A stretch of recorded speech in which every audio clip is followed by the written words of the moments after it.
بسم اللہ الرحمن الرحیم۔ سورہ فلق، سورہ ناس، ان دونوں صورتوں کو معوذتین کہا جاتا ہے۔ یہ صورتیں اس وقت نازل ہوئیں جب آپ صلی اللہ علیہ وسلم پر ایک یہودی نے جادو کر دیا تھا۔ قل اعوذ برب الفلق، آپ کہہ دیجئے کہ میں صبح کے رب کی پناہ چاہتا ہوں، اس کی پناہ میں آتا ہوں۔ اللہ تبارک و تعالی نے نبی صلی اللہ علیہ وسلم کو حکم دیا کہ تمام مخلوقات کے شر سے ساری مخلوقات کے رب کی پناہ مانگو۔ جب صبح ہوتی ہے تو رات کے اندھیرے چھٹ جاتے ہیں اور دن کی روشنی پھیل جاتی ہے۔ اللہ تبارک و تعالی نے یہاں پہ شعور دلایا ہے کہ جو رب رات کے اندھیرے کو ہٹا کر دن کی روشنی نکال سکتا ہے، کیا وہ خوف اور وحشت کو نہیں نکال سکتا؟ چاہے وہ دشمن کا خوف ہو، وبا کا خوف ہو، کیا پناہ مانگنے والے کو امن نہیں دے سکتا؟ کون ہے جو مجھے میرے مشکل حالات سے نکال سکتا ہے؟ کون ہے جو بیماریوں کو دور کر کے شفا عطا کر سکتا ہے؟ اس ذات پر یقین رکھیے جو صبح کو رات سے کھینچ کر نکالنے والا ہے۔ من شر ما خلق، ہر اس چیز کے شر سے جو اس نے پیدا کی۔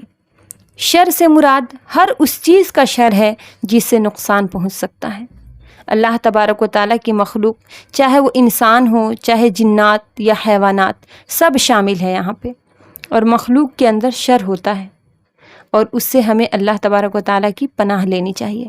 حضرت عائشہ رضی اللہ عنہ سے روایت ہے کہ آپ صلی اللہ علیہ وسلم نے ارشاد فرمایا، اللہم انی اعوذ بک من شر ما عملت ومن شر ما لم اعمل، اے اللہ میں نے اب تک جو کچھ کیا اس کے شر سے اور جو نہیں کیا اس کے بھی شر سے پناہ مانگتا ہوں۔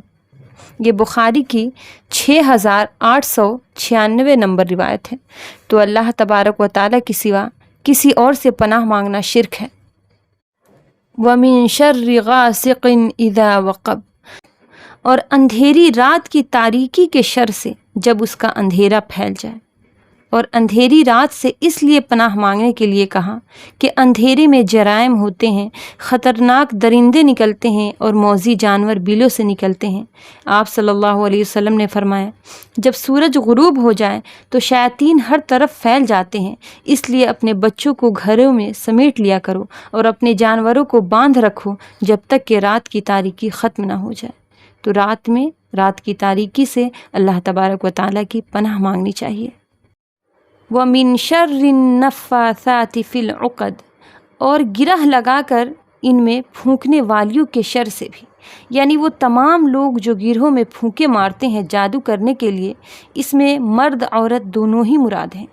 اللہ تبارک و تعالیٰ سے اس کی پناہ مانگنی چاہیے۔ یہ سفلی عملیات جو ہیں، جادو ہیں یا کالا عمل جسے ہم کہتے ہیں، ان سب کی کوئی نہ کوئی حقیقت تو ہے، اور ہم جانتے ہیں کہ جادو حق ہے، برحق ہے، لیکن جادو کرنا کیا ہے؟ کفر ہے۔ اس لیے ہمیں اس سے روک دیا گیا ہے۔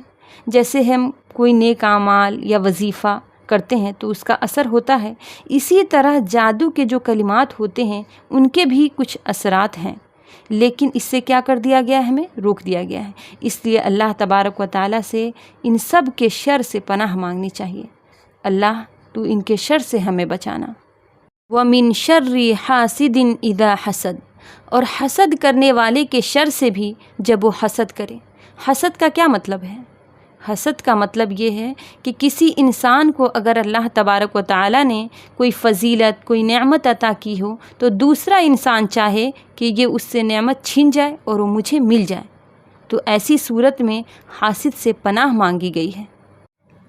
اگر حاسد اپنے حسد کو اپنے دل میں رکھنے کے بجائے اس کو عملی جامہ پہنانے لگے، عمل میں لانے لگے، تو اس کے شر سے پناہ مانگنی چاہیے۔ ہاں، اگر کوئی شخص یہ چاہے کہ جو نعمت اسے ملی ہے ویسی نعمت مجھے بھی مل جائے، تو یہ حسد نہیں ہے، یہ رشک ہے۔ آپ صلی اللہ علیہ وسلم نے فرمایا، رشک تو بس دو ہی آدمیوں پر ہو سکتا ہے، ایک وہ جس کو اللہ تبارک و تعالیٰ نے قرآن مجید کا علم دیا اور وہ اس کو رات کے گھڑیوں میں نماز پڑھتا رہے، اور دوسرا وہ شخص جس کو اللہ تبارک و تعالیٰ نے مال و دولت دیا اور اس مال کو رات دن غریبوں پر خرچ کرتا رہے۔ یہ بخاری کی 5025 نمبر روایت ہے۔ آپ صلی اللہ علیہ وسلم نے فرمایا صبح و شام کو سورہ اخلاص، سورہ فلق، سورہ ناس ان کو 3 مرتبہ پڑھ لیا کرو، یہ ہر آفت، مصیبت اور نظر بد سے کافی ہو جائیں گی۔ یہ سنن ابی داؤد کی 5082 نمبر روایت ہے۔ کسی کی اچھی عادت اور اچھی صورت و شکل دیکھ کر ماشاء اللہ لا حول ولا قوت الا باللہ پڑھنا چاہیے۔ اللہ تبارک و تعالیٰ سے دعا ہے کہ اللہ تبارک و تعالیٰ ہمیں قرآن کو اچھے سے سیکھ کر اس پر عمل کرنے کی توفیق عطا فرمائے۔ اللہ اکبر، اللہ اکبر، اللہ اکبر، لا الہ الا اللہ واللہ اکبر، اللہ اکبر وللہ الحمد۔ السلام علیکم۔